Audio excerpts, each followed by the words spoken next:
저희 남편은 여보 나 진짜 좀 너무 무기력한 것 같아. 네. 근데 저는 나는 살기가 싫어. 어. 네, 그렇게 얘기를 했어요. 두 분 다 동시에 비슷하게 동시에 번아웃이 비슷하게. 네. 왔군요. 네. 그래서 저희 둘이 밤에 12시까지 그 얘기를 했는데 결론이 안 나는 거예요. 예. 이제 그날 새벽에 네. 6시에 저희 집에 불이 났죠. 그러면서 집이 막 활활 타는 거를 그냥 이제 소방차를 기다리면서 지켜보는 거예요. 그러면서 제 마음속에는 네가 그렇게 열심히 살아도 하나님이 성을 지키지 아니하시면 그 파수꾼의 깨어있음이 헛되다. 그 말씀이 너무 명확하게 딱 들리는 거예요. 그러니까 둘은 해결이 안 됐는데 이게 너무 압도적인 어떤 상황 앞에서 사건을 통해서. 내 상황 앞에서 아 이거는 하나님이 이기셨네요. 네, 이거 뭐 저의 5년의 방황을 그냥 한 번에 끝났네요. 야. 안녕하세요. 내가 매일 기쁘게 신현준입니다. 크리스천들 중에서는 모태신앙이지만 제대로 하나님을 만나고 싶어서 하나님과 씨름하는 분들 굉장히 많으시죠? 오늘 모실 분은요, 극적인 순간에 하나님을 만나면서 청년들에게 살고 싶은 세상으로 실현시켜주고 계신 분입니다. 아름다운 작당의 정은진 대표님이십니다. 어서 오십시오. 반갑습니다. 저희 시청자 여러분께 간단하게 소개 부탁드립니다. 네, 안녕하세요. 저는 2030 청년들의 꿈과 삶을 지원하는 아름다운 작당의 공동대표이고요. 현재 사는 곳은 포항에서 라이트하우스 오두막이라는 작고 좋은 공동체를 섬기고 있습니다. 야, 대표님 제가 이력을 봤더니요. 작가, 강사, 사모, 코치, 오두막지기, 연구소장, 부모교육 전문가, 그리고 정말 존경하고 싶은 게 아이가 넷. 네, 아들만 넷입니다. 아들만 넷이요? 네. 와, 근데 목소리가 이렇게 나긋나긋하세요? 네, 그 질문을 많이 받습니다. 네, 성대 결절 안 하냐 이런 질문. 네. 이야, 대단하십니다. 이 24시간이 모자랄 것 같은데 왜 이렇게 많은 일을 하세요? 저는 일하는 것을 좋아하는 사람 맞고요. 네. 저를 설명할 때 나의 큰 즐거움과 세상의 깊은 필요가 만나는 지점이란 소명의 정의가 있어요. 네. 저도 거기에서 살아가기 원하는 혁신가다. 저를 그렇게 설명하고요. 일하면서 아이 키우면서 이제 아이들이 많이 컸어요.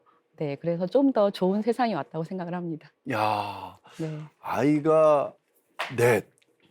그렇게 바쁘신데도 네. 또 시간이 있었어요. 네, 시간은 또 다 있더라고요. 그러면 큰애가 몇 살이고 막내가 몇 살이에요? 네, 지금 큰 아이가 대학교 2학년이고요. 예, 다 둘째, 컸네요. 셋째가 고등학생, 그리고 야. 막내가 이제 중학교 2학년입니다. 근데 아이들이 다 많이 엄마 컸어요. 말을 잘 들었나 봐요. 보통 아이 넷, 남자 아이 넷이면 엄마들이 거의 해병대 조교 수준이시던데 네. 전혀 그런 느낌이 없으신데요? 많은 좌충우돌이 있었죠. 진흙탕에서도 굴렀고, 네. 그래서 제가 또 부모 교육 전문가 혹은 부모 양육 코칭을 하게 된 이유이기도 해요. 저도 오늘 굉장히 도움이 많이 될 것 같습니다. 네. 아이 셋을 기르고 있으니까요. 네. 근데 오두막치기 이거 다 좀 생소합니다. 오두막치기. 이제 오두막은 네. 이제 상담가 환대의 집 오두막이라는 이름을 가지고 저희 부부가 이제 4년 전에 포항으로 이사를 왔어요. 예. 그러면서 바닷가에 집을 구했고, 네. 지금은 좀 다른 곳으로 이사를 했습니다만, 네. 그 오두막이라는 이름을 정하면서 삶에서 굉장히 힘들고 예. 지칠 때 어딜 가고 싶나 이런 약간 걸 생각해 쉼터 보면 같잖아요. 오두막. 네, 좀 쉬기도 하고 또 내가 어떤 좀 믿을 만한 사람과 내 얘기를 좀 하고 싶기도 하고 네. 그런 곳으로 굉장히 실험적으로 한번 해본 곳이고요. 예. 그동안에 한 200여 명 정도가 오셨던 것 같아요, 전국에서. 예. 그래서 많은 이야기를 들었고 어떤 이야기를 주로 하시냐면은 네. 이제 부부 관계, 사춘기 자녀와의 관계, 어. 또 나의 진로가 제대로 지금 설정이 돼 있는지 네. 혹은 내가 소명에 따라 살고 있는지, 음. 앞으로 어떻게 살아야 될지 이런 이야기들을 많이 나누셨고요. 지금은 이제 저희도 더 많이 바빠져가지고 네. 한 달에 한 팀 정도 이렇게 만나 뵙고 있어요. 아주 이렇게 솔직한 이야기를 터놓고 할 수 있는 공간이 오두막이네요. 대나무 숲이라는 생각을 했어요. 네. 네, 그러니까 특별히 또 선교사님들 같은 경우는 네.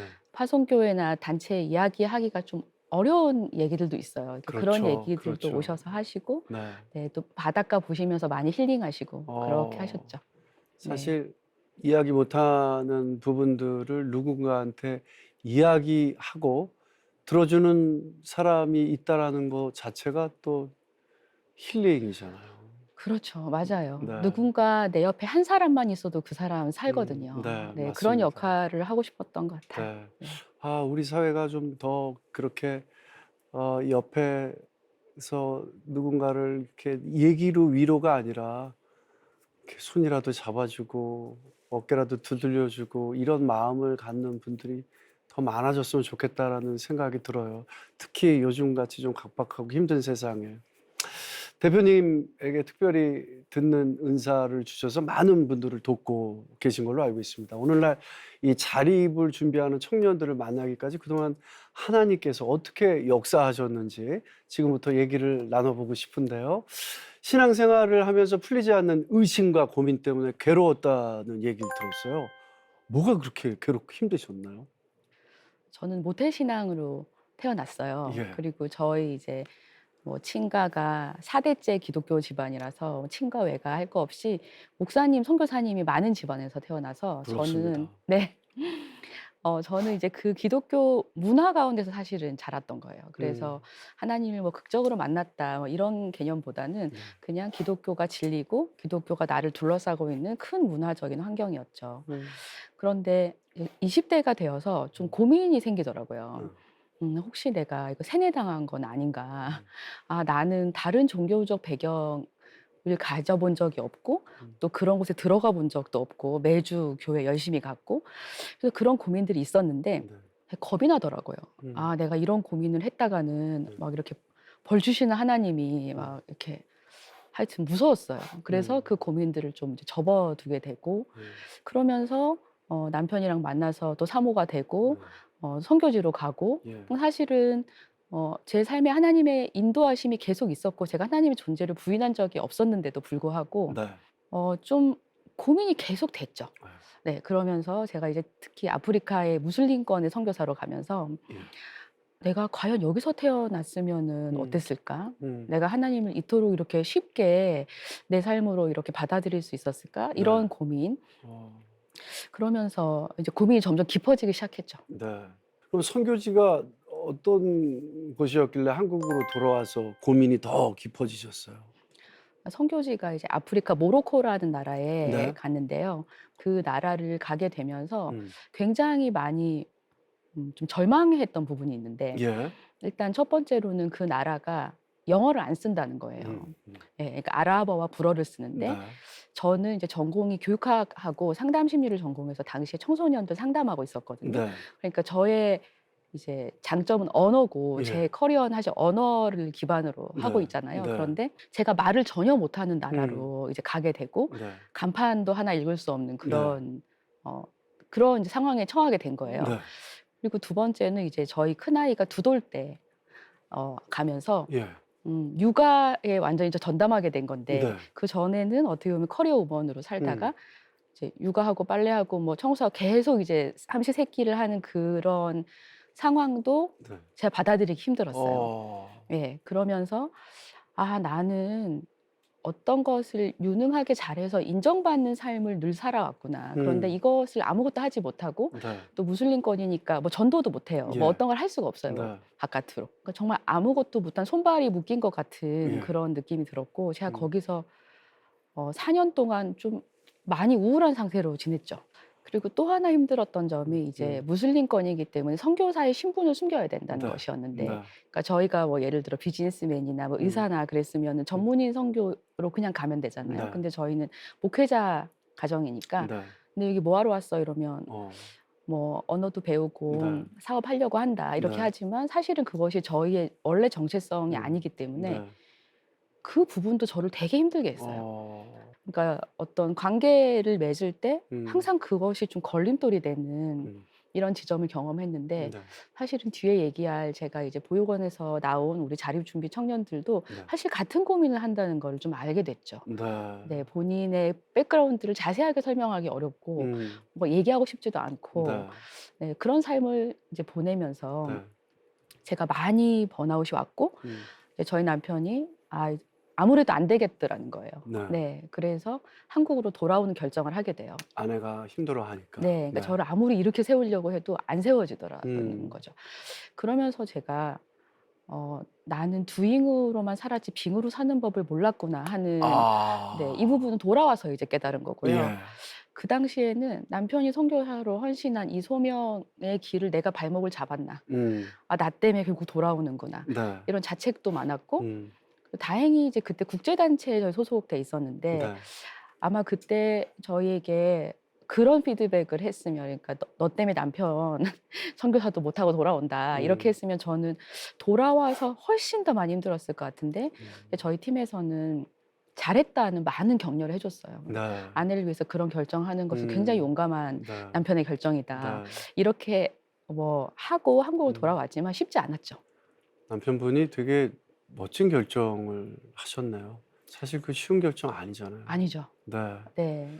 야. 지금은 이제 제가 이렇게 방송도 찍고 그러면 남편에 대해서 굉장히 많이 궁금해해요. 네. 어떤 사람이냐. 네. 남편 얘기를 좀 해보면은 네. 왜 안 힘들었겠어요. 제가 네. 이제 이런 한국으로 돌아와서 선교사 돌아오는 것도 본인이 힘들었을 텐데 네. 한국을 돌아와서 남편이 이제 교회를 파주에 개척을 하게 돼요. 네. 그러면서 제가 20대 때 했던 이 고민. 예. 나 진짜 세뇌당한 거 아니야? 나 여기서는 진짜 한번 하나님하고 좀 이렇게 끝장을 보고 싶은데 이것이 저의 중년기랑 맞물리면서 완전히 저의 엄청 큰 주제가 됐고 네. 그래서 남편이 얘기를 했죠. 남편 개척을 했는데 네. 제가 남편에게 네. 나는 하나님하고 여기서 나는 결판을 내야 되겠다.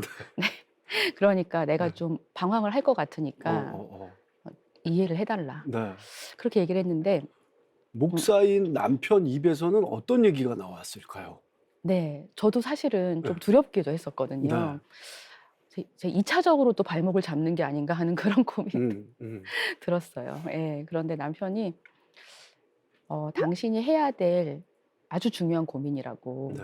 그렇게 얘기해 줬어요. 아, 오히려. 네, 그리고 사실 힘들었을 거예요. 예, 그랬는데 저에게 그러니까 비난하거나 뭐 화를 내거나 네. 그만하라거나 그렇게 한 번도 얘기하지 않은 지점이 제가 남편을 진짜 존경하는 이유이고 굉장히 고맙게 생각합니다. 네.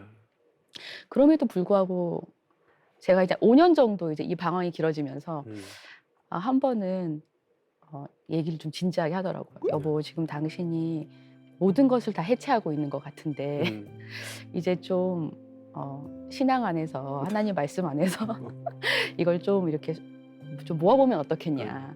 목사님 입장에서는 그 말씀을 하시기까지 5년이 5년 걸리셨죠. 네네.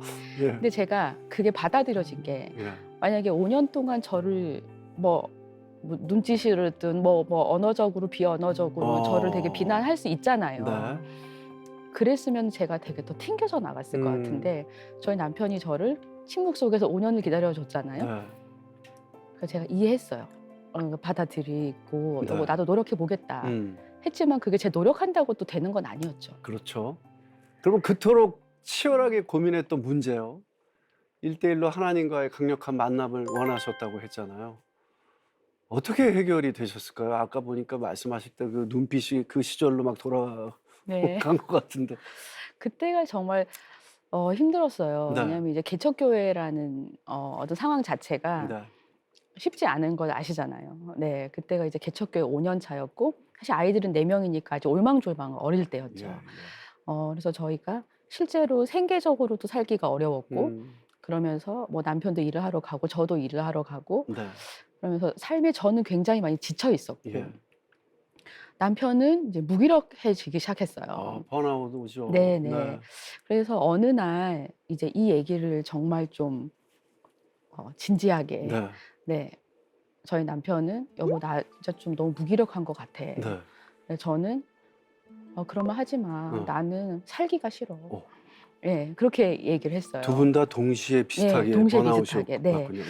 그러면서 저희 남편이 그 말에 굉장히 충격을 받아요. 그러니까 제가 힘든 거는 뭐 알았겠지만 이렇게 살기가 싫다는 말을 한 것에 굉장히 놀랬고 사실 저도 그 전날까지도 제가 그렇게 힘든 줄을 몰랐었어요. 근데 그것이 굉장히 각성되는 때가 있었어요. 네. 내가 진짜 이 삶이 너무 버겁구나. 그냥 내가 없어졌으면 좋겠다 이런 생각이 들었었던 어떤 날. 네. 그래서 저희 둘이 밤에 12시까지 그 얘기를 했는데 결론이 안 나는 거예요. 예. 그냥 평행선이라는 생각이 정확하게 들었어요. 네. 그러면서 자자. 네, 뭐 얘기해도 답도 안 나오는데 또 일상을 살아야 되니까 자자 했는데 이제 그날 새벽에 네. 6시에 저희 집에 불이 났죠. 네. 아, 진짜 불이 난 거예요? 진짜요. 네. 저희가 이제 전원 주택에 살고 있었거든요. 네. 주택의 이자, 교회이자 이랬어요. 네. 근데 그때가 아주 추운 파주 엄청 춥잖아요. 그러니까 추운 겨울이었고 네. 보일러가 바깥에 있었는데 네. 거기서 이제 뭐 불티가 어쨌든 간에 저희 남편이 그걸 발견하게 되죠. 예, 예. 그러면서 막 소리 질러 다 나오라고 네. 하고 아이들 깨워서 다 바깥으로 내보내고 저도 이제 핸드폰이랑 노트북만 들고 막 뛰쳐 나온 거예요. 119에 신고하고. 네. 그러면서 집이 막 활활 타는 거를 그냥 이제 소방차를 기다리면서 지켜보는 거예요. 오. 네, 그러면서 제 마음속에는 네가 그렇게 열심히 살아도 하나님이 성을 지키지 아니하시면 그 파수꾼에 깨어 있음이 헛되다. 그 말씀이 너무 명확하게 딱 들리는 거예요. 그리고 저희 남편도 이제 동시에 그 무기력에 대한 하나님의 어떤 그 음성을 들었던 것 같아요. 네. 굉장히 크게 둘 다 엄청 각성이 됐죠. 그러니까 둘은 해결이 안 됐는데 이게 너무 압도적인 어떤 상황 사건을 앞에서 통해서. 네, 상황 앞에서 저희가 굉장히 새로운 단계로 넘어갔고 그러면서 엄동설안에 갈 데가 없는 거예요. 지금 집에 불 탔잖아요. 그런데 이틀 만에 저희 아이들 학교 유치원 그 앞에 조그마한 집에 이렇게 가구가 모두 세팅돼 있는 집, 아무도 없는 집에 저희가 들어가게 된 거예요. 네, 네. 어떻게 또 그런 집이 있었네요. 말도 안 되는 거예요. 네. 네, 그래서 그 집에 들어가서 아이들은 학교 1분 만에 뛰어갈 수 있는 그런 네, 거리에 네. 제가 누워서 천장을 보면서 얘기를 했죠. 아, 이거는 하나님이 이기셨네요. 네, 이거 뭐 저의 5년의 방황을 그냥 한 번에 끝났네요. 야. 그런데 이것이 제가 20대 때는 벌 받을까 봐 겁났다고 했잖아요. 네. 그런데 사실 이 불은 저에게 벌이라고는 전혀 생각되지 않았고요. 네. 그러니까 하나님을 새롭게 아는 문, 그리고 제가 이제까지 살아왔던 인생에 한번 철퇴를 날리는 어떤 그런 사건, 네. 그렇게 이해가 됐죠. 하나님 왜 그런 시간을 사모님? 네. 제일 싫어하는 단어인데 사모님이 네. 이렇게 나오네. 왜 그런 시간을 주셨을까요? 사실은 번아웃이 왜 왔느냐는 질문에 대해서는 굉장히 다양한 이유가 있다고 생각을 해요. 네. 근데 사실은 저한테는 번아웃이 중요했다기보다는 네. 하나님 나한테 좀 다시 와주세요. 제가 알지 못하는 방식으로 혹은 치열하게 변론하는 방식으로 하나님 제가 모태신앙이 아니었어도 하나님을 내가 평생에 믿을 만한 분으로 네. 신뢰하고 갈 만한 어떤 근거가 있어야 되잖아요. 근데 거기에 대해서 이제 저는 뭐 불로 응답하셨다 뭐 이렇게 설명이 되는데 어쨌든 이제 저희가 그 집으로 이사 가고 그 다음 날에 저도 너무 답답하니까 네. 그때는 동네 교회 새벽 기도를 가요. 네. 그래서 하나님 진짜 이제 집도 없고 뭐 어떻게 보면 길거리에 앉은 것 같은 셈이 된 건데 왜 이렇게 됐을까? 그리고 나는 어떻게 살아야 될까? 예. 이런 고민을 가지고 새벽 기도를 갔는데 그때 욥기 말씀이었어요. 예. 그러니까 전 너무 기가 막히다고 생각했는데 네. 그 욥기 말씀이 네가 나를 아냐 이거죠. 이 세상을 창조한 나를 네가 아냐. 그래서 제가 하나님 제가 모르죠. 예. 네, 하나님의 그 넓고 깊은 그 창조 때부터 계셨던 그분을 제가 제 머릿속에 다 넣는다는 것 자체가 너무 이제 어불성설이고 이것은 저는 이렇게 좀 치열하게 변론이나 이런 걸 생각했는데 그게 아니고 그냥 압도적으로 한 방에 낮아지게. 네, 한 방에 네, 그렇게 되어서 네. 제가 그때 하나님을 굉장히 새롭게 경험하고 그 전에는 뭘 잘해서 칭찬받거나 아니면 잘못하면 혼날 것 같은 약간 네. 이런 느낌이었다면은 네. 그 다음부터는 내가 이 넓고 깊은 하나님 안에서 충분히 헤엄치고 제가 원하는 삶을 기쁘게 살아도 되겠구나. 네. 그렇게 하면서 저희가 이제 대구로 이사를 오게 되죠. 네. 네.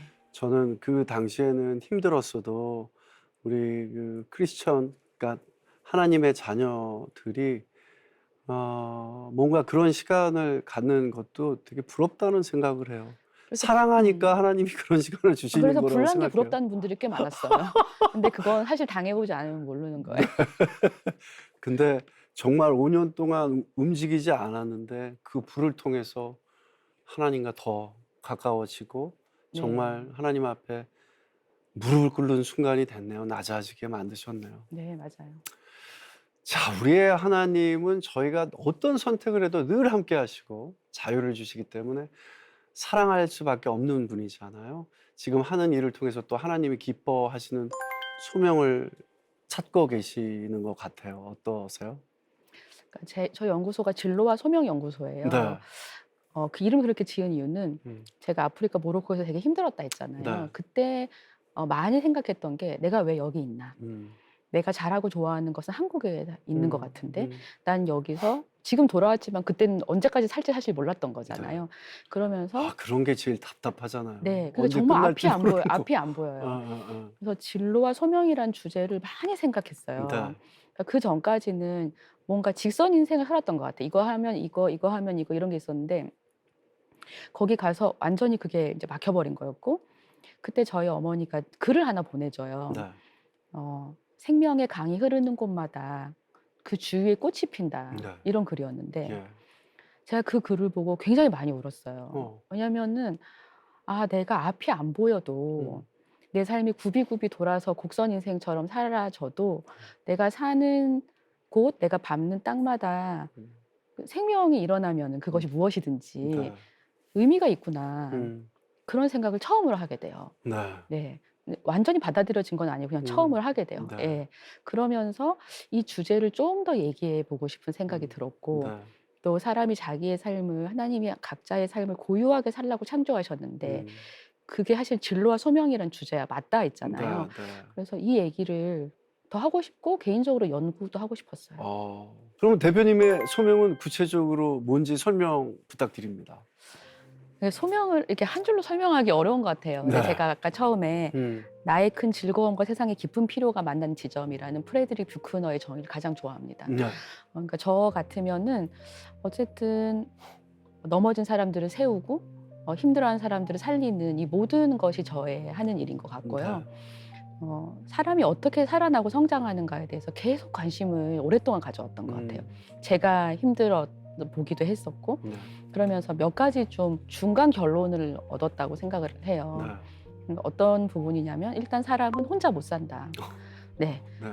좋은 공동체가 있어야 하는데 네. 그 공동체는 자기를 안전하게 드러낼 수 있는 곳이어야 한다. 그다음에 두 번째는 나를 알고 나의 소명의 길을 아는 것이 그러면 성장해요. 네. 나의 상처를 알고 뭐 상담을 받든 무엇을 네. 하든 네. 해결을 하고 또 나의 고유한 길을 찾고 그다음에 하나님을 깊이 만나고 이 삼박자가 돌아가면은 사람이 하나님을 깊이 만나면 이웃 세계로 갈 수밖에 없거든요. 네. 그건 그냥 자연스러운 길이에요. 근데 이웃 세계 가는데 혼자 가. 그러면은 또 힘이 빠져요. 네, 그래서 다시 공동체가 필요해요. 네. 이런 순환이 되는 것이 아닌가라고 생각합니다. 참 그 신앙에 있어서 순환 되게 중요한 것 같아요. 어딘가가 탁 막히면 그게 굶어서 또 터지잖아요. 네. 그게 또 번지고. 음. 이 하나님께서 대표님을 통해서 일을 이제 크게 벌리신 거 아니에요? 아름다운 작당이요. 아름다운 네. 작당.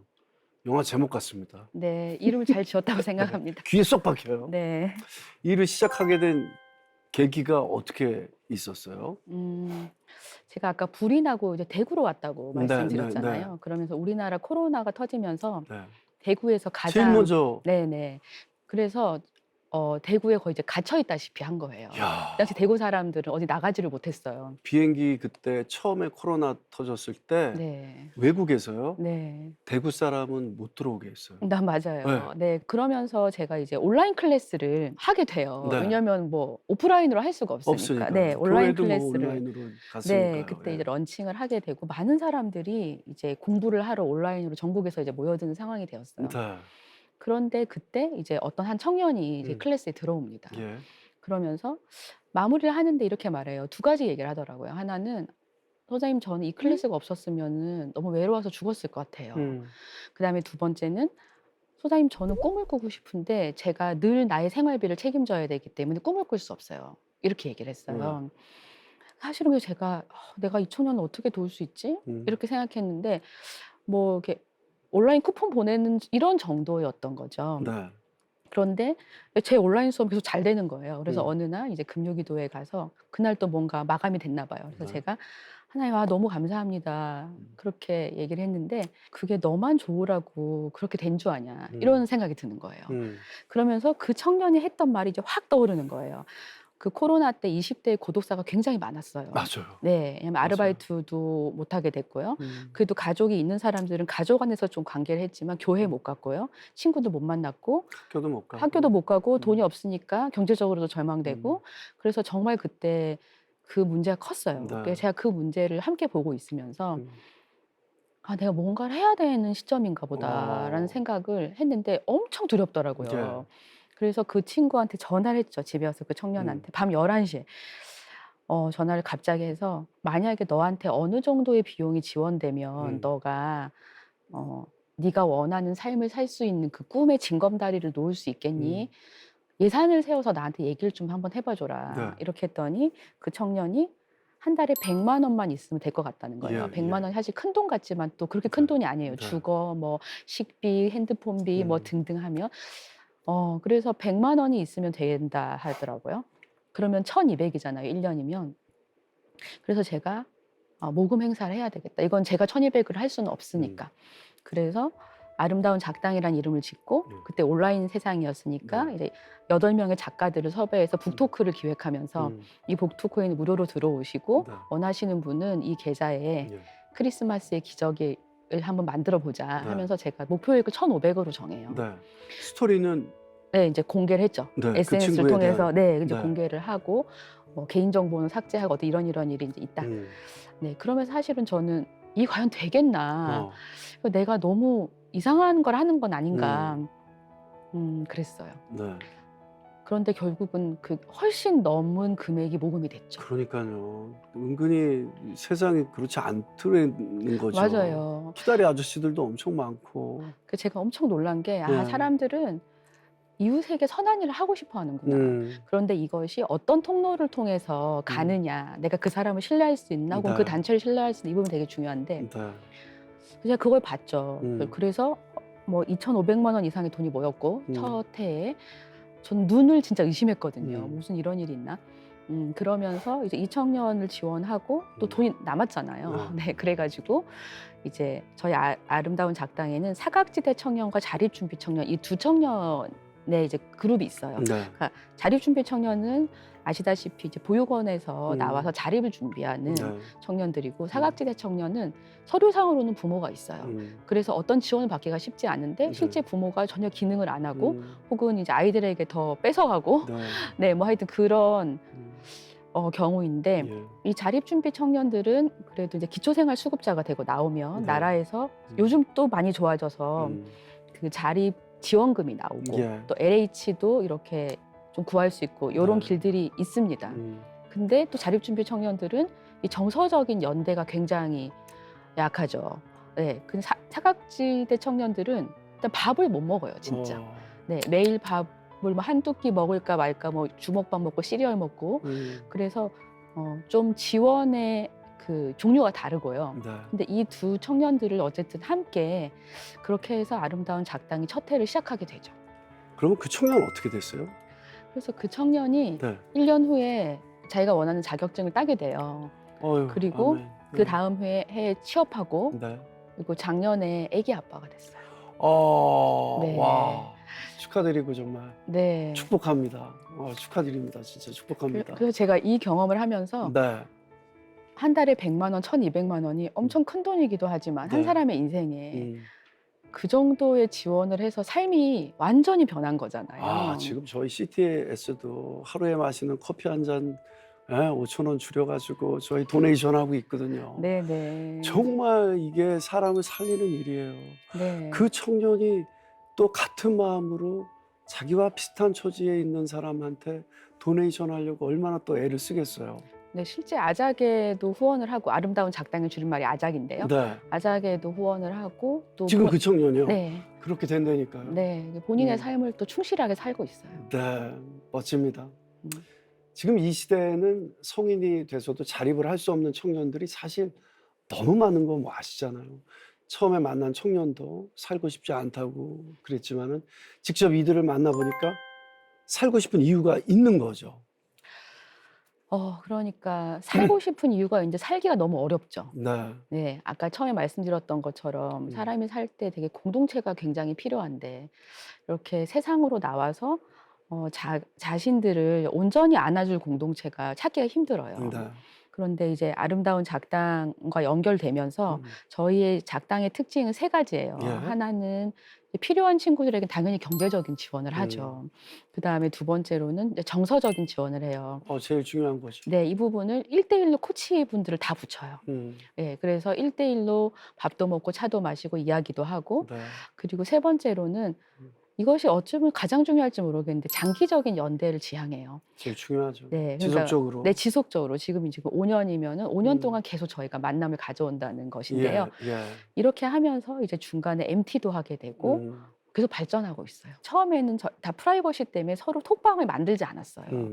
그런데 자립준비 청년들은 똑같은 정보가 필요하거든요. 네. 예를 들어 어떤 지원이 있다, 뭐 기업에서 어떤 장학금 혜택이 있다면 같이 이렇게 해볼 수 있잖아요. 그래서 톡방을 만들게 되었는데 청년들이 생각보다 뭐 괜찮은 거예요. 네, 그러면서 2년 전에 그럼 우리 한번 모일래? 이렇게 해서 경주에서 첫 이제 MT를 하게 돼요. 네. 그때가 이제 저희 자립준비 청년의 집에서 새로 구한 집에서 저희가 이제 다 같이 모여가지고 야. MT를 하게 됐는데 코치들도 오고 청년들도 오고. 그래서 제가 거기서 되게 놀란 게 당연히 경주를 다 와봤을 거라고 제가 생각한 거예요. 네. 그런데 경주를 와본 친구가 거의 없는 거예요. 아이고야. 그래서 니네 수학여행 안 왔어? 하면서 보육원에 이제 그러니까. 있으면서 충분히 가볼 만한 곳인데.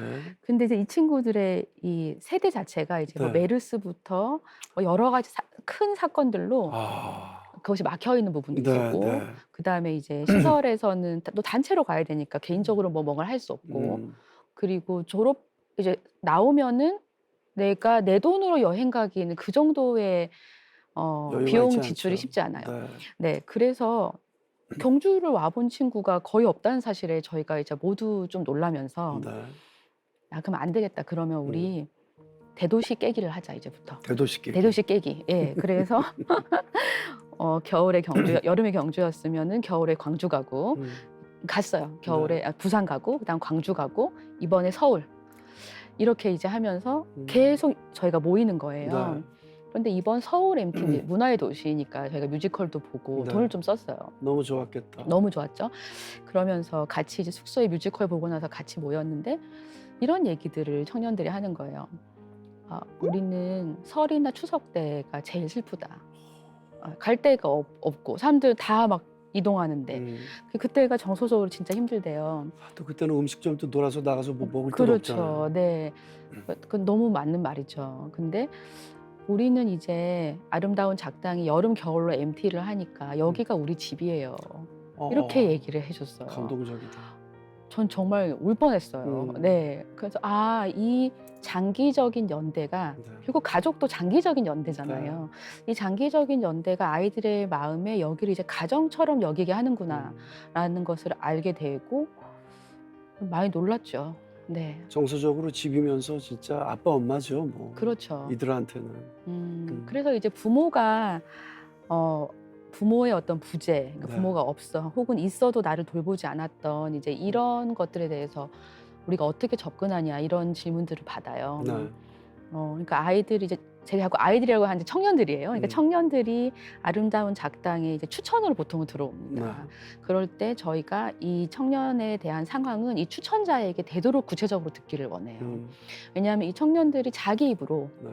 나의 어려웠던 그 상황들을 계속 이야기하는 게 저는 굉장히 힘들다고 생각해요. 네. 그래서 이 청년들을 잘 아는 어떤 사람으로부터 얘기를 듣고 그 다음에 청년들을 처음 만날 때는 넌 어떤 삶을 살고 싶니? 그리고 오히려 비전이나 미래를 물어보시는 어떤 것을 지원하면은 그 꿈에 가까이 갈 수 있겠니? 무엇이 필요하냐? 이런 질문들로 시작을 해요. 그런데 관계가 깊어지면 그냥 굉장히 자연스럽게 얘기가 나와요. 네, 뭐 보육원에서 있었던 일, 자기 부모와 있었던 일 이런 얘기를 하죠. 그러면 저는 이렇게 생각해요. 모든 부모가 결핍이 있죠. 네, 그리고 부모는 최선을 다해도 아이들에게는 또 힘든 부분이 있어요. 네. 그러면 그것을 내 부모에게 왜 그렇게 했냐고 뭐 따져 물어야 될 때도 있겠지만 사실은 그렇지 못한 상황이잖아요. 지금 이 상황이. 그렇다고 하면은 좋은 부모를 3명에서 5명 정도 만나는 거 좋다고 생각해요. 그러니까 부모 역할을 해줄 수 있는, 부모는 아니지만. 네. 그러니까 저희 코치님들이 그런 역할을 하시는 분들이신데 사실 내가 만나는 코치는 한 명이죠. 그렇지만 MT에 오면 저기 대구에 사는 코치님도 오고 부산에 사는 코치님도 오고 서울에 사는 코치님도 오죠. 그러면 우리 삼촌 이모가 전국에 있는 거랑 거의 비슷한 건데 그렇게 하면서 계속 만나면서 좋은 어른의 공동체 속으로 아이들이 들어오고 그 부모됨을 경험하는 거. 부모됨이라는 게 사실은 사랑하고 책임지는 건데 아이들을 되게 예쁜 눈으로 쳐다보고 진짜 예뻐요. 너무 예쁘거든요. 네, 너무 예쁘고 또 우리가 계속 갈 거야. 네, 이렇게 장기적인 연대가 있다는 것이 우리 서로 알고 있죠. 이런 부분이 되게 안정감을 주는 거 아닌가 생각합니다. 진심으로 누군가를 사랑해 준다라는 거는 금방 느끼게 되니까요. 아무래도 이제 주변에 어른들이나 부모가 없다 보니까 혼자서 이제 끙끙 앓거나 해결할 수 없는 문제들 때문에 도움을 요청하는 경우가 많을 것 같은데 이게 법적인 문제로 도움을 요청하는 경우도 분명히 있을 것 같아요. 네, 그러니까 저희 이제 아름다운 작당에 위기 지원으로 들어온 친구들이 있어요. 그러니까 이제 계속적으로 있는 친구들이고 중간에 이렇게 들어온 친구들. 그러면 이제 법적인 문제에 얽혀 있는 친구들이 있는데 이것이 아이들이 뭘 잘못했다기보다는 법이 아니면 구제를 할 수 없는 어떤 상황에 처하는 거예요. 그래서 저도 아름다운 작당을 하면서 진짜 우리 아이 중에 좀 법 전공한 애가 하나 나왔으면 좋겠다 이런 생각이 들 정도로 이 영역이 굉장히 중요하다는 걸 알았어요. 또 예를 들어서 뭐 예를 들어 내가 이제 자립해서 밖에 나왔는데 뭐 있을 곳이 마땅치 않은데 이제 어떤 분이 뭐 우리 집에 와서 혹은 우리 뭐 기숙사에서 같이 있자 하면서 그 청년의 이제 명의를 같이 해가지고 공동 사업자를 낸다든지 그래서 빚을 엄청 지게 된다든지 혹은 또 여러 가지 여기서 다 말할 수 없는 그런 법적인 문제들이 걸려서 이럴 때는 이제 이용당한 거네. 네, 그렇죠. 네, 그러면은 저희가 이제 TF를 구성하죠. 예, 왜냐하면 어떤 문제가 있으면 이제 끝장을 봐야 되거든요. 결론을 내야 되잖아요. 이게 굉장히 청년들의 삶에 쇠사슬처럼 막 얽혀 있어요. 사실 뭐 법을 전 잘 모르지만 저희 집에 내용 증명만 와도 진짜 깜짝 놀랄 것 같은데 이것이 법원에 막 왔다 갔다 해야 되고 내가 국선 변호사를 선임해야 되는데 나는 어디로 가야 되는지도 알지 못하고 이게 좀 그런 데 가는데 어른이 같이 따라가 주는 거랑 20대 청년이 혼자 가는 거는 너무 다른 얘기예요. 네. 그래서 이제 그렇게 법원에 갈 때 되면 함께 가고 네, 그리고 이 모든 프로세스를 과정을 아이가 너무 당황하거나 힘들지 않게 옆에서 또 잘 설명해 주고 코치가 이런 서류 내야 된다. 뭐 이렇게 하면 된다. 이런 얘기들을 쭉 하면서 그래서 많은 문제들을 실제로 해결해 왔죠. 네. 보통 이렇게 사랑을 받은 분들, 힘들었던 시절을 그래서 사랑으로 극복하신 분들은 성장해서 다시 사랑으로 또 베푸시더라고요. 저는 그렇게 살 것 같아요. 그 순환이 정말 중요하다고 생각해요. 아름다운 작당에서 이제 진짜 모의 작당을 해서 가족이라는 본때를 제대로 보여줬다고 하던데 그게 무슨 얘기예요? 이제 요 근래 저희 아름다운 작당 청년이 한 명 결혼을 했어요. 근데 이 청년이 저에 이제 부탁을 한 거죠. MT 때 그러니까 가족 사진을 찍을 때 자기 옆에 설 가족이 이제 없으니까 가족으로 코치님들이랑 니네 같이 와주면 안 되겠니? 그래가지고 저희가 버스를 대절해서 뭐 올라갔죠. 네, 그래서 남편도 데려가고 어떤 분은 그리고 또 아이들도 저희 아이들 2명이나 갔는데 네 그렇게 하고 같이 사진도 찍고 그리고 또 이제 아름다운 작당 MT에서 또 만난 그 2명의 또 남녀 청년이 이번에 또 결혼해요. 가을에. 야. 네, 그래서 제가 이걸 보면서 아름다운 작당이 정말 아름다운 일들을 많이 하게 되네요. 네, 정말요. 그러니까 사실은 가정을 이룬다는 것 자체가 세상이 살만하다는 거 아니에요? 맞습니다. 네네. 그래서 그런 결정을 아이들이 하고 또 그 뭐 예비 신랑이나 신부를 데려와서 저희에게 또 인사하고 집이니까. 네, 그래서 저희가 이제 잘 살아라, 잘 살면 좋겠다, 우리 옆에 계속 있을 거야 이렇게 얘기하고 이것이 그 결혼을 하지 않고 일단은 대학생들한테도 아, 우리도 또 저렇게 살 수 있겠구나. 우리가 같이 큰 이런 사랑의 연대가 되는구나. 네, 그거를 보는 것 같아요. 그 말씀이 너무 좋은 것 같아요. 우리 계속 여기 있을 거야. 네. 이게 참, 얼마나 큰 위로가 됐을까라는 생각이 듭니다. 지금 이 시간에도 많은 청년들이 도움을 요청하고 있을 텐데요. 사실 이 경제적인 지원 부담스럽지 않으세요? 너무 부담스럽죠. 그렇죠. 네, 저는 연말마다 막 잠이 안 올 지경인데요. 네. 이제 아름다운 작당이 이제 커지면서 음. 저희도 이제 공동 대표님이 한 분 더 계세요. 남상은 대표님 계시고 또 저희가 늘 중요한 일들을 밤낮 없이 의논하는 아름다운 작당 기획팀이 있어요. 네. 이분들이랑 같이 제가 혼자 이 짐을 지는 건 아니기 때문에 그래도 굉장히 무거운데 사실 제가 이렇게 하나님께 얘기하죠. 하나님, 제가 여기서 무슨 운영비 받고 이런 게 아니잖아요. 네, 제 일은 네. 따로 하고 이건 따로 하는 거잖아요. 그래서 그냥 돈 없으면 안 할래요. 굉장히 간단하게 얘기해요. 돈 없으면 못 해요. 그런데 이 아름다운 작당 통장은 거의 그 사르밧 과부의 기름병하고 거의 똑같은데요. 계속 채워줘요. 네. 그래서 돈 없으면 안 하려고 했는데 돈이 안 없어지고 어쨌든 간에 계속 이렇게 있어요. 네. 있고 제가 그걸 보면서 하나님이 그 성경에서 고아와 과부와 나그네로 대표되는 이 약한 이들에 대한 하나님의 마음이 얼마나 불타고 특심한지 이 통장을 보면 그냥 알 수 있어요. 네. 그래서 제가 이 통장을 보면 좀 겁이 날 정도로 어떤 돈이 갑자기 들어오면 그 돈을 써야 할 친구가 꼭 생겨요. 네. 뭐 이런 식으로 우리가 이제는 다 알아요. 너무 신기한 일이 많아서 소름 안 돋는다. 신기한 네. 그런 과정을 거치고 있고요. 네.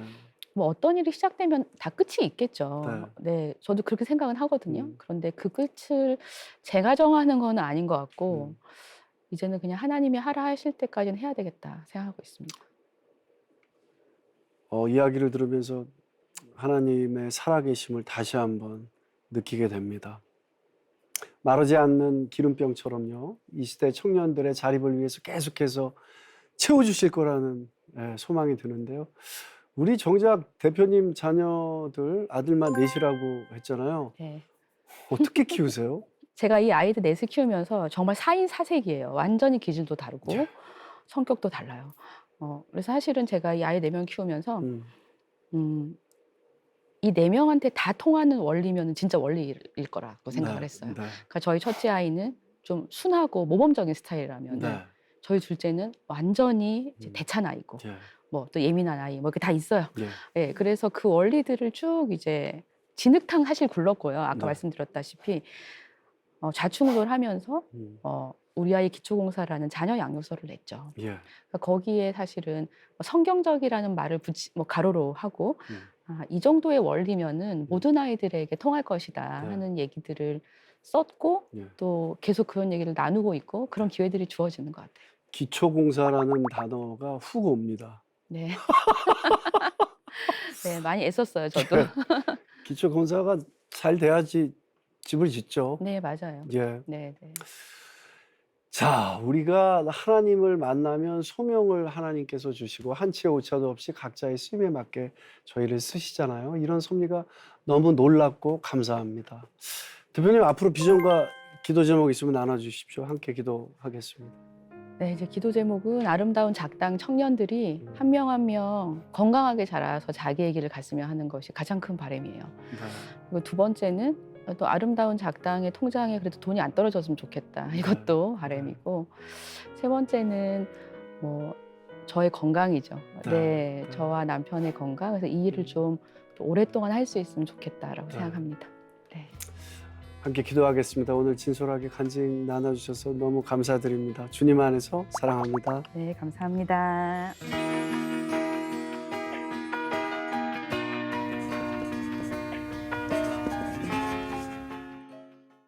이 프로그램은 여러분의 미디어 선교 후원으로 제작되었습니다. 선교는 사명, 후원은 동역. 당신도 복음을 전할 수 있습니다. 선교 후원 02-6333-1003번